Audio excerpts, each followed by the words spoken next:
40 দিনের মধ্যে গোপন অঙ্গের লোম পরিষ্কার না করলে ইবাদত কবুল হয় না, এ কথা কতটুকু সত্য? এটা আমাদের সমাজে বহুল প্রচলিত একটি বিষয় যে যদি কেউ নাভির নিচের পশম, বগলের নিচের পশম, এ সমস্ত পশম যদি কেউ 40 দিনের বেশি পরিষ্কার না করে তাহলে ওই ব্যক্তির কোনো নামাজ কবুল হবে না, ইবাদত কবুল হবে না। আসলে কি তাই? এ ব্যাপারে একটি হাদিস সহিহ মুসলিমে বর্ণিত আছে। আনাস রাদিয়াল্লাহু তাআলা বর্ণনা করেছেন নবী করিম সাল্লাল্লাহু আলাইহি সাল্লাম থেকে। তিনি বলেছেন, ওয়াক্কিতালানা, আমাদের জন্য নাভির নিচের পশম ইত্যাদি এগুলো ফেলানোর সর্বশেষ সীমানা নির্ধারণ করে দেয়া হয়েছে 40 দিনকে। তার মানে উচিত তো হলো আগে আগে করা। সপ্তাহে 15 দিনে একবার আপনার হাতের নখ কাটবেন, গোপ ছোট করবেন, নাভির নিচের, বগলের নিচের লোম পশম করবেন, অবাঞ্ছিত লোমগুলো চেষে ফেলবেন। এই কাজগুলো আপনি করবেন। এগুলো মিন সুনানিল ফিতরাহ, অর্থাৎ সকল যুগে নবী রাসূলদের মধ্যে এই সুন্নাতটা আল্লাহর পক্ষ থেকে অবধারিত ছিল।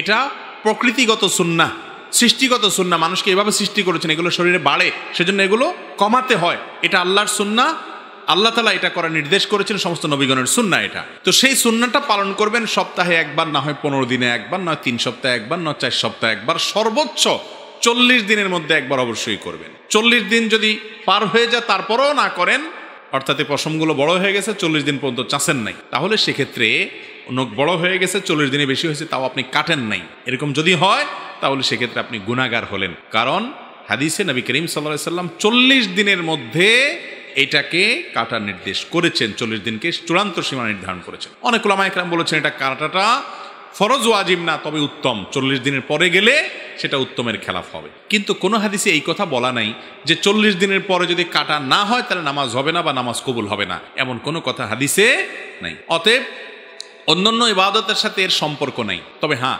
নখ বড় হয়ে গেছে, সেখানে ময়লা ঢুকে এমনভাবে জমে শক্ত হয়ে বসে গেছে যে পানি ঢুকে না নখে, তাহলে সেক্ষেত্রে সেটা কারণে উজু হবে না, উজু না হওয়ার কারণে নামাজ হবে না, এরকম যদি হয় সেটা ভিন্ন কথা। কিন্তু এগুলো বড় হইলেই 40 দিন পার হইলেই নামাজ কবুল হবে না, ইবাদত কবুল হবে না, এমন কোনো কথা হাদিসে নাই।